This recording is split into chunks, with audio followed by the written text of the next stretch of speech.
Yes. Welcome back to the program. We're just having an interesting conversations with our very well-abled engineers here, priming me and making me become more knowledgeable on these issues. Anyway, we want to continue with this conversation. And I cut you short on that issue of local human resource. Before again we get to the convention, just finish up on that particular point, then we move on to other issues. You know, Doreen, as I was telling you, you say, are our engineers confident? Yes. Of course, our engineers are very trainings. confident. No, we are offering professional advice in the region. For example, if you ask any of your colleagues, let them send you a photo of the face of Kigali. And we keep referring to Rwanda all the time. Exactly. And we have helped that country. The face they will send you, those are my buildings. I'm the structural engineer for those buildings. You oversaw From those ones? Pension Plaza, to Marriott Hotel, to Hotel Ubumwe. So we can do the work. All we are saying that we are not given a chance. We have international training. The way the Kenyans, even if you look around the region, we are offering services in South Africa, in Botswana, in Lesotho, not just engineers, but all other professionals from Kenya. They work in these countries. A lot of Kenyans who have had a chance to study abroad, unfortunately, because of the challenges at home, they don't come back. They are able to offer. And these cuts are almost in every profession. Every profession. Yeah, if you go to the head of I think the atomic energy in Vienna, we've been told that he's a Kenyan. So we have a lot of local capacity. So all we are saying is that please let us have a structure where we utilize this. It will be cheaper. And these people are willing to come back home. You know, 15 or 20 years ago when I was at university, the vice chancellors were petitioned to go search for professors. And the government came up with very good schemes, including offering lecturers free car loans and everything for these people to come back. And we need to go back to the drawing board and realize, how do we move this country forward in a sustainable way? What is happening now, unfortunately, is not sustainable. When a private developer loses a building, it's not sustainable. What about if it's the government with this public-private partner who is involved in a project that goes the other way? How do we hold him into account? What about if he does a project that we are not able to maintain, or he comes up with very huge maintenance costs? You know, talk about local content. When the East African community was doing their building in Arusha, they floated tenders for local professionals. But unfortunately, they came back and says, oh, the financier is this bank from Germany. Therefore, you, a local, must have an international partner. So the locals were shut out because we didn't know. Quietly, they were trying to front their own, that condition. Then suddenly, you found a building in Arusha, which is the best climate in the region, fully air-conditioned. So the local participation is very important for us to move forward in a sustainable way. It actually looks like this local participation sort of like cuts across, whereby they're not really quite incorporated very well. It cuts across, as I said, apart from just engineers. You've seen we have doctors who are jobless. The government goes to Juba, brings doctors. Cuba, because you want to divide and rule. Doctors want to strike. And unfortunately, you've seen the latest with pilots. Yes. Our pilots are working all over. So we saying the leadership should appreciate that we need to nurture our own. It's better for people to leave, go outside when we don't need them.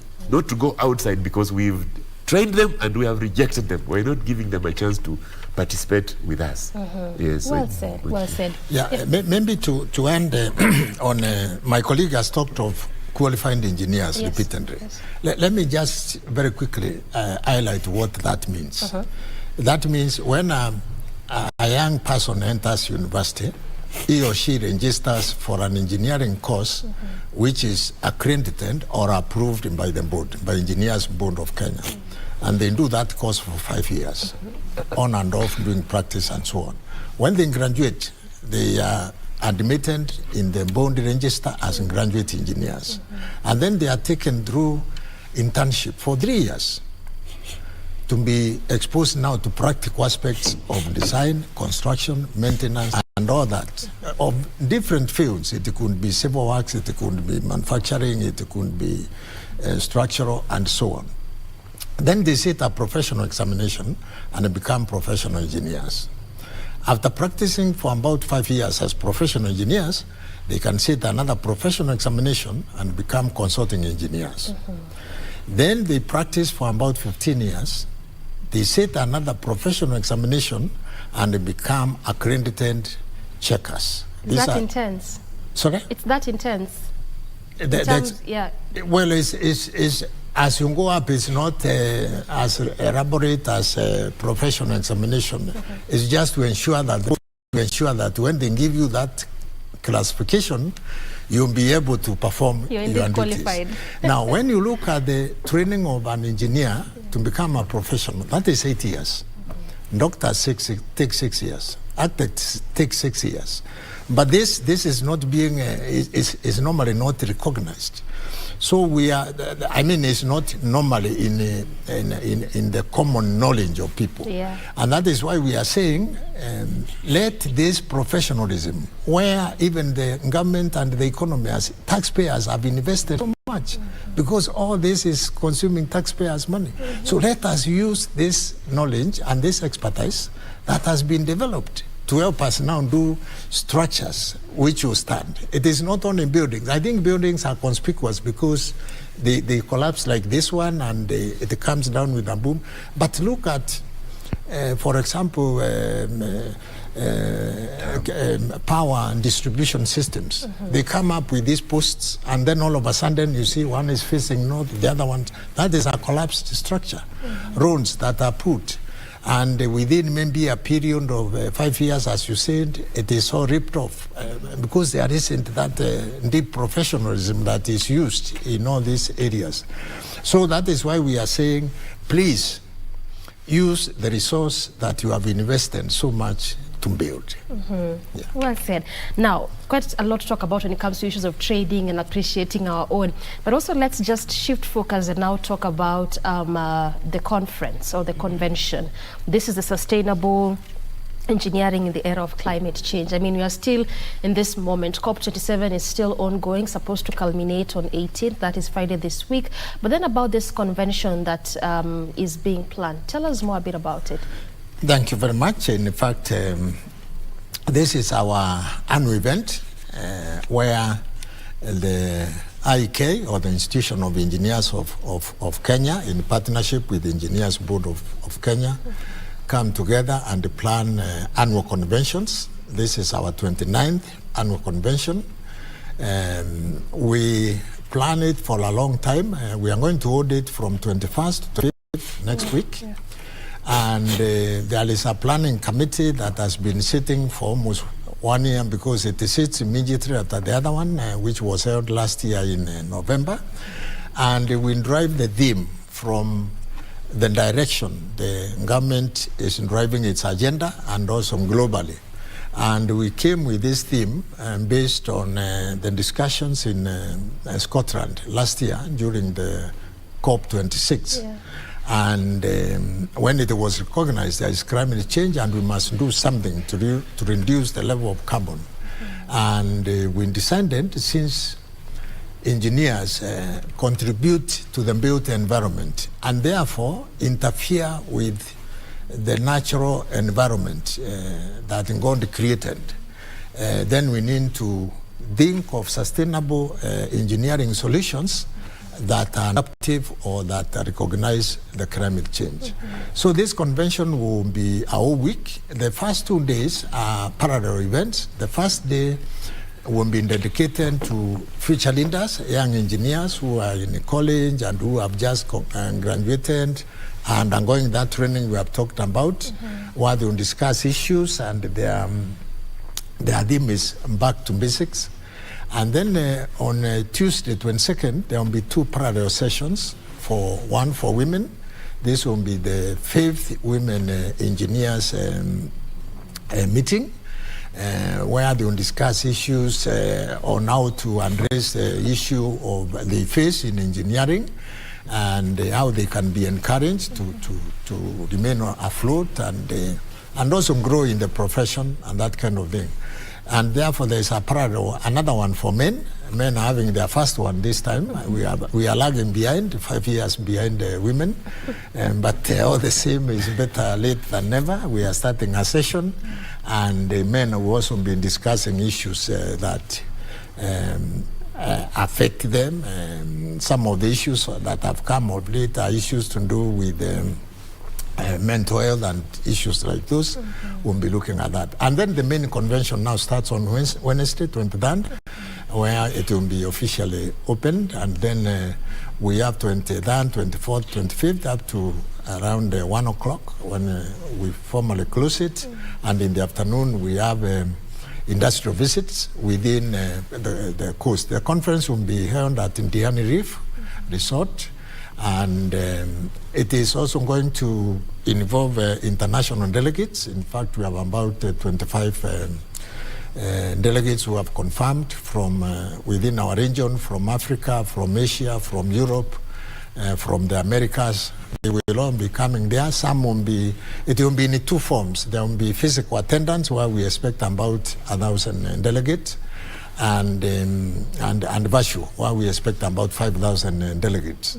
It will be addressed, as you and Engineer Matalanga say, we are affiliated to international organizations. For example, Kenya, through the Institution of Engineers, is a member of the East Africa Federation of Engineering Organizations. In fact, the current president of that organization is a Kenyan, Engineer Collins Juma. We are members of the Federation of African Engineering Organizations. Again, we have been privileged in the past to have had two Kenyans who have been presidents of this institution. Engineer Ada Ogwaya, who is a lecturer at Kenyatta University, and Engineer Julius Riongo, who is CEO of Savo Energy. And then we have the World Federation of Engineering Organization, which is based in Paris. We are also members of this through the national member, the institution. And last month, the board was elected as an affiliate member, which is another big milestone for the country, that we have two. I think we are the only country in the whole continent, and the second in the whole world, to have two members in that organization. Wow, that's quite a milestone. Yeah, the first to have two members is America, where they have their own institution as members, and then the Society of Civil Engineers are also an affiliate member. We are taking these measures because we are also working towards acceding to Washington Accord, where we become a signatory and then become members of the associate members of the International Engineering Alliance. The advantage of this, without taking a lot of time, is we become globally, our engineers will become globally accepted. If an engineer goes to work in, like you had this job in Arusha, if we had acceded to this account, then Germany would not have said, let's have international engineers, because we already recognized. So even locally here, our engineers will be globally accepted and recognized. When they go to work in Europe or America or Asia, they will be recognized. The other advantage is our universities, which are working with the board, whose programs are accredited, will become centers of excellence. They will be able to attract international students. Maybe you have never thought and wondered why a lot of students, including Kenyans, go to South Africa universities. Is because South Africa is the first country to accede to this accord.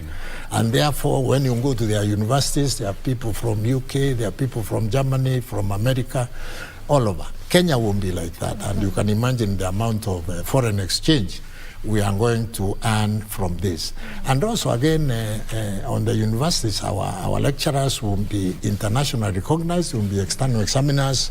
They also take their vacation, or what they call sabbatical, and go to teach in those areas. They will also have their colleagues coming and so on. So there is a whole package of that awareness. And that is why the things we were talking earlier here of engineering discipline being upheld, because as we walk through this journey, and then the international community sees our buildings collapsing, they don't know their quirks and so on and so forth.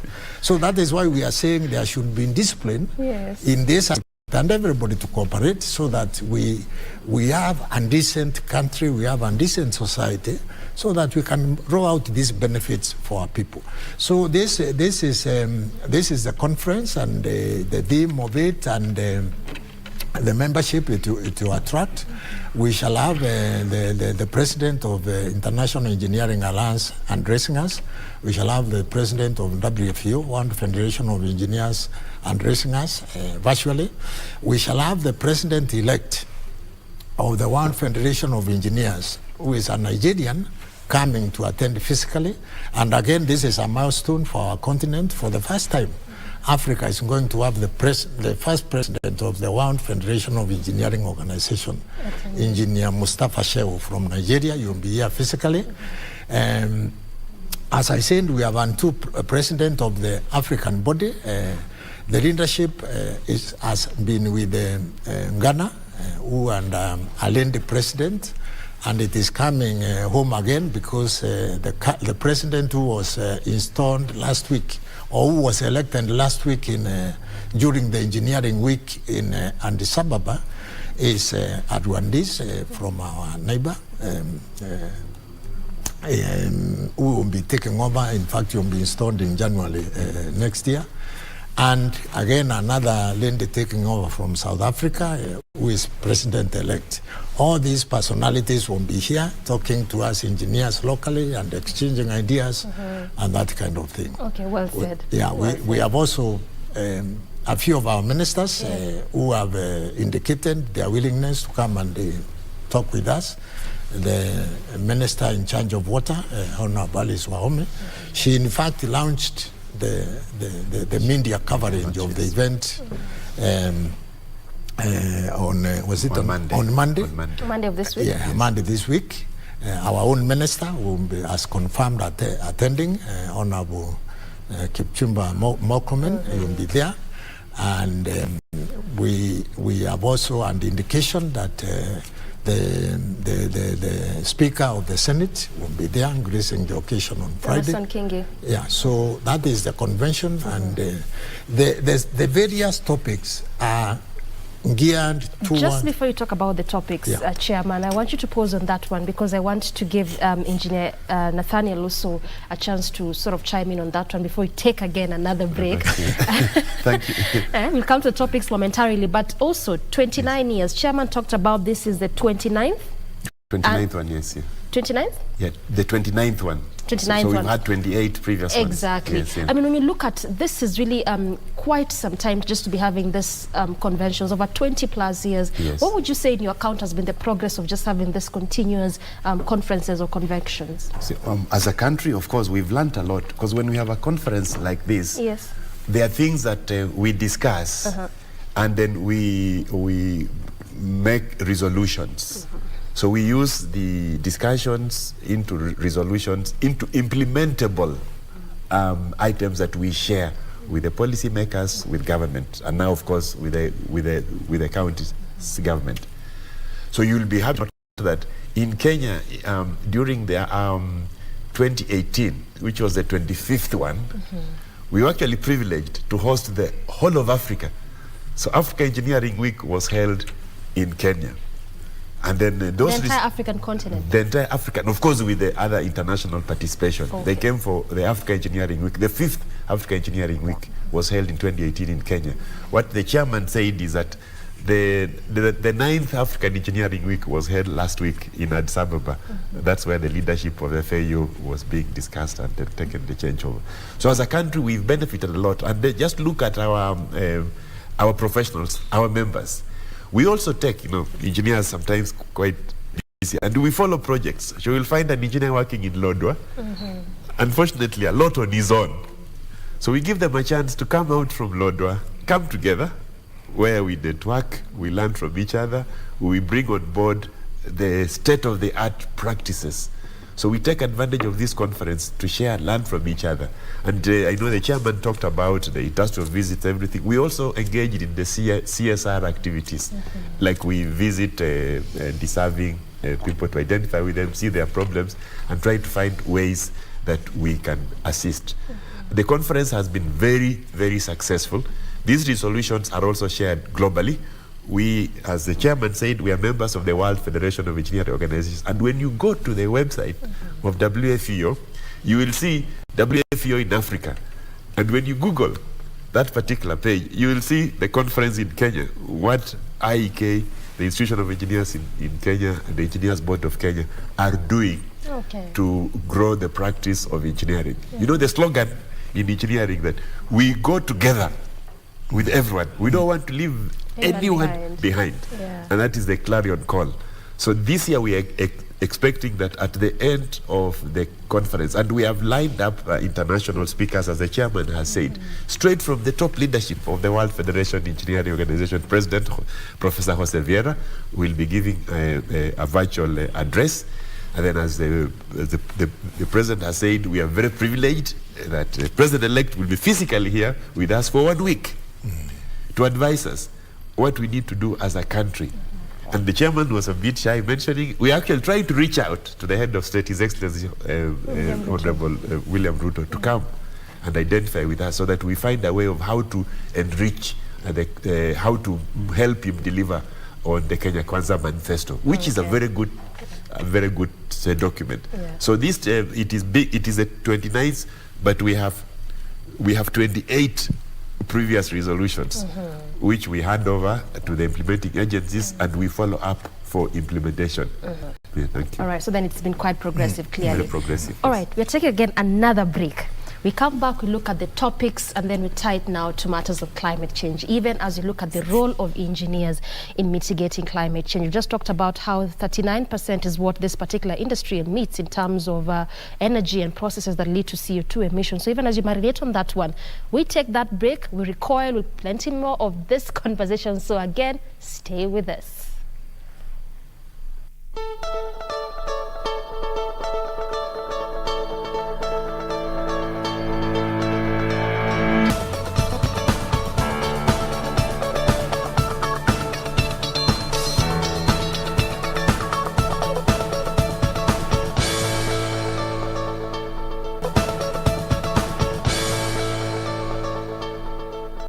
Exactly 4 minutes to the top of the hour, and we definitely appreciate your valued company from 7:30 when we began this particular conversation. We momentarily continue with it, even as we get to the tail end of this conversation, still holding court with my guest, that is Engineer Erastus Mwongera, Chairman, Engineers Board of Kenya, and of course at the middle we have Engineer Nathaniel Matalanga, the immediate past President, Institution of Engineers of Kenya.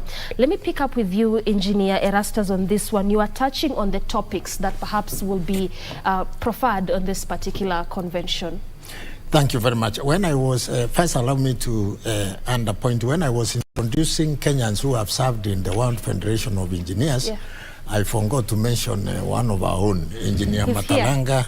Is the executive member of the federation. He was elected in 2019 in Melbourne, Australia, with the highest number of votes, and therefore qualifying to serve for 4 years uninterrupted. He's still serving in that role, and again, when you go into the website, you find Kenya there shining because we have an executive member. Because it's there. This theme is the conference is structured in 7 or so themes, sub-themes, which will address the issue of climate change. Number one is building resilient in infrastructure. Yeah, we want to see how we can change our building and development to be more environmentally friendly. You want that building in Arusha, which was built with air conditioning. That is consuming a lot of fuel. If it was done such like there was natural lighting, then you would call that a green project because there is very little electricity being done. So we'll be having topics on that area. Then we are also having harnessing emerging technologies for the sustainable development. There are so many technologies which have come up, especially on IT technologies, even on motor industry. We are now talking of electric cars. We are now talking of dedicated BRT systems where buses will move faster than they are doing at the moment and therefore consume less fuel and so on. We have also a topic on mitigation measures against climate change that we intend to take. One of them is which our Excellency the President has championed so much, planting trees. Yeah. And for us, we can easily identify with this as landscaping. When we do roads, for example, we should beautify them and plant trees on the side lanes. A city like this shouldn't be having a lot of trees. Where you have concrete by the roadside, we have trees. Expressway, for example, when they repair the underpath, that open space, which is currently looking very cold, should be having beautiful shrubs, which will... But you're constantly having this as they keep replenishing yes, all the time. Yes. No, those are very temporary. Which one are these ones? Yeah, those are temporary. They should plant the proper species, which can grow under the shade and which will give that beauty and absorb a lot of carbon that these vehicles are emitting. We shall also have a topic on climate adaptation. And we shall the other one is change, impact and engineering.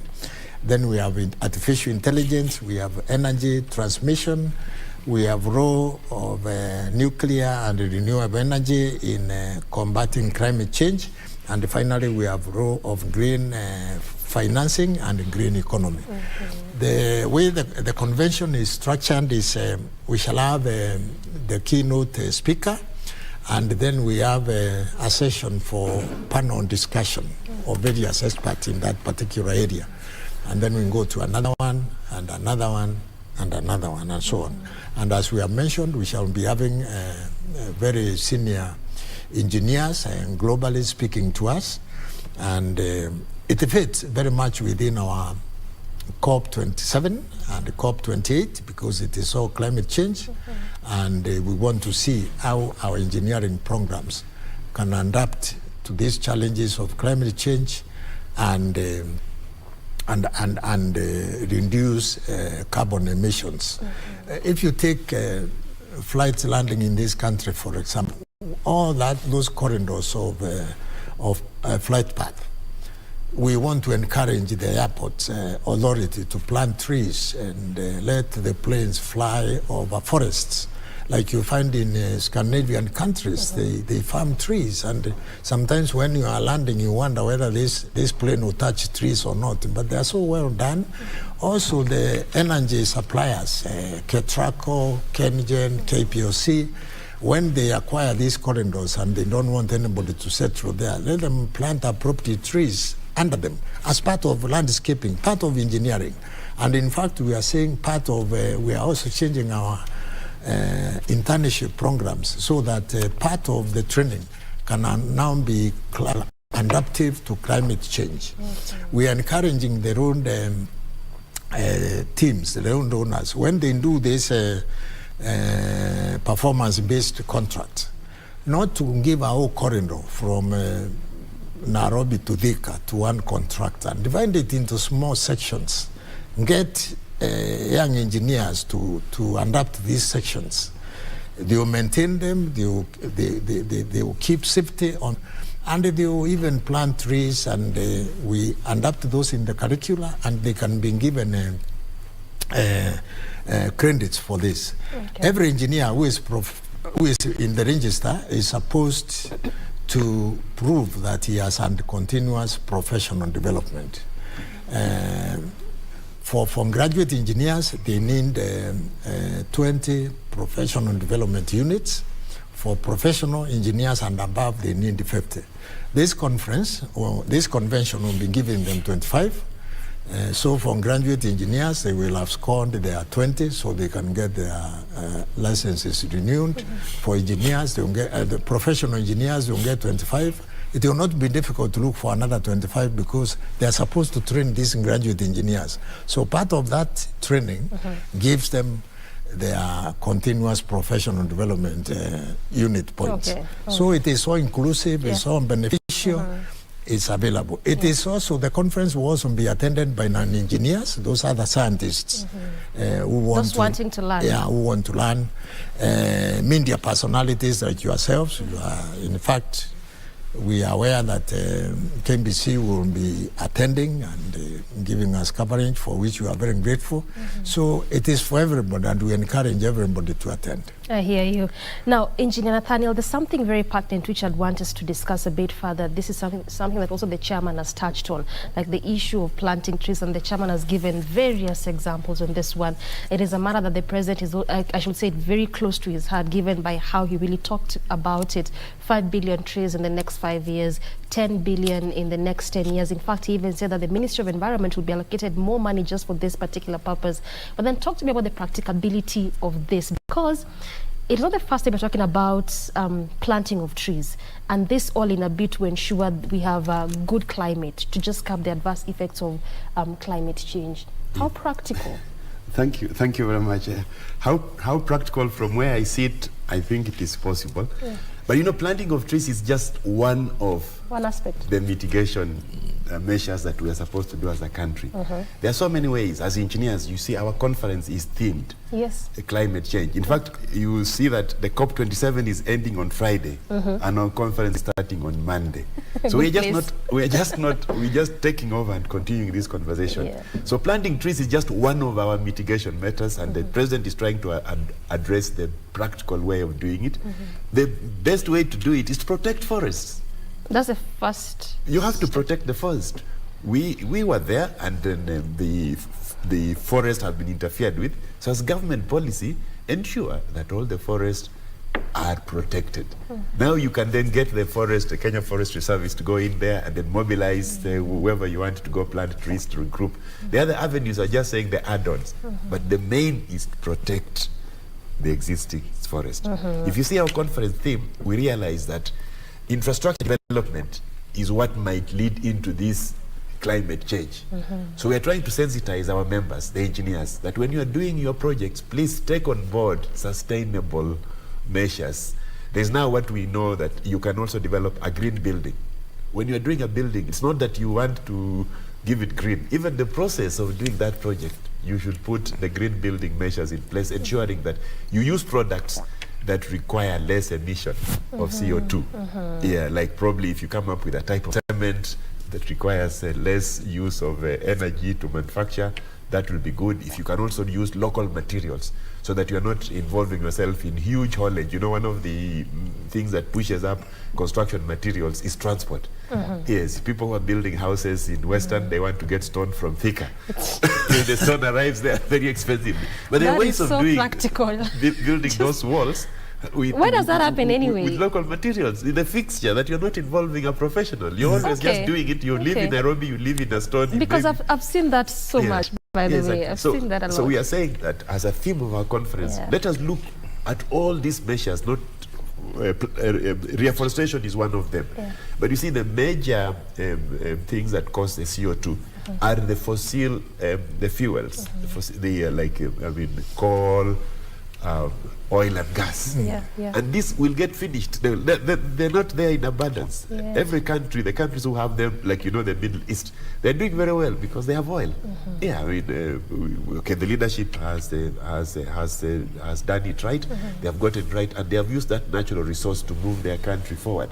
Challenges in Nigeria associated with this particular resource, some people even want to say it's a curse, but it's wrong. The natural resource is a blessing. Yeah, so we need to put in place sustainable systems. But in addition just to concentrating on these fossil fuels, which will cause a lot of emission of CO2, we engineers are saying, sensitizing our members, as you do these projects, please consider the use of other alternative sources of energy. And there we look at solar, we look at nuclear power, we are looking at hydro, and wind. So we are sensitizing our members, and those are part of the discussions we are going to have next week in Mombasa. That as you do projects, are you able to promote, when you do a house, for example, and a residential complex in Nairobi, can you harvest rainwater instead of using the water from the county or from the city council that has gone through a lot of processes to manufacture, then you flush it down again and you take it back. Harvest from your roof and use it. So those are the sustainable development measures we are trying to discuss with our members.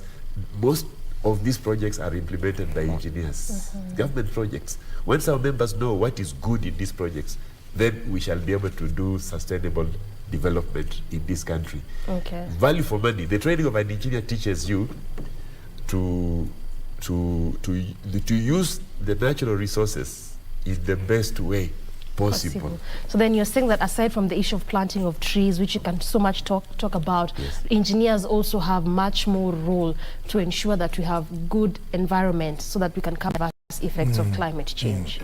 Not just much more role. Engineers are the drivers. So they're of the this center. process. They're They're the the center top of and this the process. Okay, Because okay. of course the lawyer will tell you how to own land. Yes, But the yes. engineer will tell you how to develop that land. The lawyer will tell you how to enter into a contract for road development. Yeah. But the engineer is the one deciding where that road passes, what materials are used in that Sure, road construction, sure, a dam construction, all these processes, the driver of the process is an engineer. So that's why we are just not, we said, we are inviting other professionals to listen to us. No, we are also wanting to learn from them.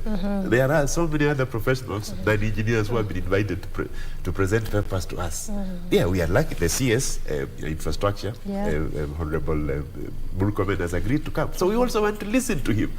Yeah, then say, well, Minister, how do we move on as a country? From this As I point, say, the exactly. president comes, we also want to listen to him and say, how are we going to work with you to ensure that we move this country in a system. If you go to the Institution of Engineers website, our slogan, sustainable engineering. It's not just engineering, but sustainable engineering. So we are looking at this country as we are not trying to look after it because of our children. We are supposed to manage it. If the children our children have learned it, our great grandchildren have learned it to us, and therefore use it to ensure that you hand it over to them in The a better best way. state. In the best way possible. The best way possible. All right, well said. So then, Chairman, even as talk about this renewable sources of energy, because that looks like to be the conversation ongoing, and so then one might think, is it then a hamster wheel that then we keep talking about this? It's really sort of like quite monotonous, but there's sort of like less progress in the implementation thereof. From your practice, what is the uptake of this renewable sources of energy when it comes to construction sites? It is it's very practical. We are not just talking about it. Okay. Because engineers are researching on various aspects. If we come again home to the building, which is a common structure that everybody seems to appreciate because it provides a shelter. The sustainable engineering solutions we are looking for here, for example, is how is that building oriented so that it benefits from the natural energy that God has given us. The sun and the moon, when they shine, can it attract that natural light? When there is good full moon, you don't have to switch on the lights. You can enjoy the moonlight. You can use it as your night light. Exactly, as your night light. Also, we have other sources of energy like solar, which are not fuel. How are we tapping and enhancing that technology? We know some countries have advanced so much in this area that their window panes are even solar panels. It protects you, it gives you light, and during that time it is also generating electricity which you can use and It's so on. multifaceted. Yeah. Then we are also trying to to minimize waste on the construction when we do construction. When somebody does a structure in Kenya today, you find debris of waste of timber, stones, and so on. One good thing the Nairobi Expressway did, and that is why Engineer Matalanga was talking of not involving the locals, is there was no single waste because everything was manufactured on site. Not on site, but Off-site. in the off-site, in the factory.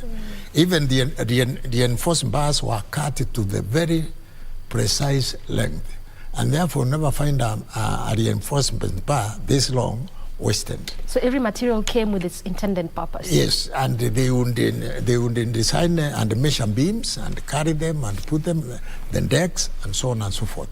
So that again, that kind of technology is saving a lot from materials and dumpings that could endanger our environment. And again, when you come to automotive engineering, again, we are talking now of electric cars, which they are already here. We are experimenting this. And it is projected maybe in the next 15 years, a country like ours, there will be very few fuel cars moving around because the technology on electric cars will have built so much. And therefore, we save the environment as a... And we are also putting... developing standards which the government will take to international level of discussion. For example, what kind of aircrafts will be allowed to enter our airspace? Are they the ones which were designed some 50 years ago and therefore emitting a lot of carbon? Or are they the modern ones that are more electronically controlled and therefore they use this kind of thing? So these are the thinkings that we have. When we have construction, for example, the technology of using drones to even pull and lay electric cables, to even monitor agricultural input so that you don't have to spray chemicals to keep away birds, but you can have drones carrying birds so that they don't eat your wheat and so on and so forth. So there is a lot in every sector of the economy that an engineer is developing to help improve on performance and reduce the cost of production, and at the same time be friendly to our environment. Yeah, so you can clearly confirm that the uptake of this renewable sources of energy is really coming along well. Yeah. Okay, well said. So then, Engineer Nathaniel, does climate play a critical role in architectural design? Does it have a place in it? Yes, Doreen, it is. In fact, it is the starting point. That's why buildings designed in one region, you cannot just go and build them in another region. So allow me to butt in on that one, just for purpose of understanding and context. So then this idea that you will actually see a developer or just any person, any Kenyan, for instance, that have seen you construct a house in Kakamega, and now I want to do the same house in Nairobi, that could be wrong. That is definitely wrong. It's not could be, that is entirely wrong. That is entirely wrong, because you might come and say, my house, that's why we have professionals. Okay. You will go to the architect and tell them, I want to build the house with the following facilities. Now, when you go to the architect's office and you go with a sketch and say, I want you to build this house for me on this plot, what the architect will do is say, okay, how do we place it first? Because in this one where you got it from, maybe the doors are here, the windows are here, the sun is moving this way. So in the morning, you'll get a lot of sun entering your house. In the evening, you'll get a lot of sun. So maybe we move it this way so that we have some walls. So a good architect will definitely modify that particular design. Because of the area? Yes, to suit the local one. Okay. Then they'll go to an engineer who says, okay, the Kenya is zoned into various earthquake zones. So you will come and say, yes, the way you build a house in the Rift Valley is not the same way you'll build a house in Mombasa or Kisumu. Because in the Rift Valley, we are in the Rift Valley, there's a higher chance that there will be a higher impact on earthquake. So you're supposed to build it in a way to respond to that particular local condition. So you cannot say, I have seen this house, and therefore, can you copy-paste it for me? Well, that's also a big impediment that I'm so sure most of us don't even know. It is not really an impediment. It is not? It is not really an impediment for the local person, because we are saying we are here to help you do whatever you want and enjoy that place. You go to Mombasa for a holiday because you want to be on the beach, and you go to Kisumu for a holiday because you want to be on the lake. So you cannot say being on the lake is an impediment from you. So I was saying impediment in terms of those that really insist. I saw it this way. I want it. It must be this way. You can get exactly that way. You can? Done to respect the local conditions. All right. And you should be able to listen. The way you go to a doctor, you should be able to listen. That's the point. Yes, you cannot go to a doctor and say, you must treat me this way. No. Can you prescribe for me this medicine? The way you prescribe for chairman, you must also. Yes. You know? Okay. So you will listen. The doctor will listen to you and prescribe to you appropriate medicine. Yes. So a professional will listen to your demands. I want it exactly that way. He will give you what you need. Okay. You know there is the wants and then the needs. Yes. So he'll give you what you need and Not explain what to you you want. why you need to accept, because that's what Okay. is supposed to serve you. I talked Yeah. about a building in Arusha. Yes. Of course, the people came and they designed a fully air conditioned. When you use it, of course, we are saying, yeah, you are using it, but you are now causing a lot of carbon emission. We could have saved it. There is the other issue you said. The Wanjuku needs to be sensitized, and Wanjuku is everyone, from the guy with money, the big developer, in my case I also call him Wanjuku, to the person who doesn't know who an engineer is. So we need to educate these people, and I call upon you, the journalists, the media, to carry this information to our people. Yes. That for you to get a sustainable is not just about roads. Yeah. Even your house.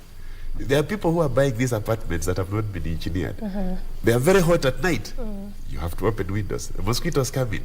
Maybe an architect will design in such a way that he puts for you a mesh that will cut out those mosquitoes. A builder doesn't know. He'll say, "Hii mesh is expensive. Let us just leave it out. You'll get a cheaper house."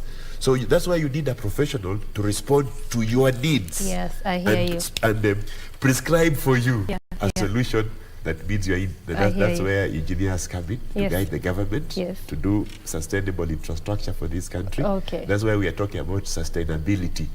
Yeah, we cannot move and use resources properly if we're not able to sustain I hear you. resources. I hear you. Yes. And director is already screaming. Now we need to exit. We need to sit this ground for the okay. next program. Next program, But I want thank to you. give you the last word, Chairman. In just 1 minute, what would be your clarion call, even as you look forward to the convention, and also even as you look at matters of mitigating climate change? Very, very quickly. Thank you very much. Very quickly, number one, I appeal to all Kenyans, especially developers and those who consume human resource, to respect engineering and employ professionally qualified engineers. These will not be qualified by name, but the board will give them. And as we demonstrated here, we have our professional identification card. My second point is to appeal to all engineers and scientists and anybody else who is interested to join us next week at Indian Beach, where we will be having this convention on sustainable engineering in the era of climate change, and the sharing engineers, and even learn more. Yeah, thank you. It's going to be class 101. Yeah. Thank you so much, gentlemen, for your time. We really do appreciate it. And also remember that we are closely following up for you what is happening in Seasons, Kasarani constituency. This is because of that building that collapsed yesterday in that particular area. This is a 7-story building.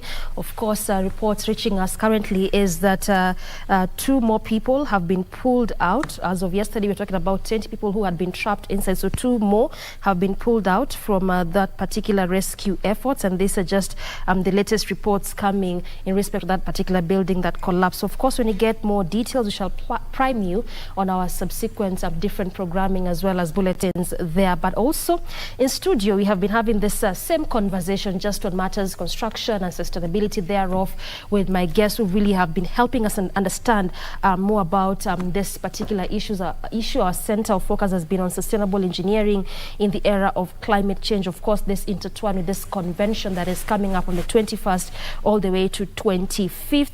And my guests on set have been engineer Erastus Mwongera, who is the chairman, Engineers Board of Kenya, and at the center we have been having engineer Nathaniel Matalanga, who is the immediate past president, Institution of Engineers of Kenya, really just enabling us to understand more of what we can do as a nation, as a country, as well as also as individuals in our individual capacity to ensure that we can be able to actually have a sustainable environment, not just as engineers, but also just as individuals in this era of climate change. Good place to end this conversation, and we just want to say thank you for your valued company. Right now we sit ground for Parliament, which is coming up next.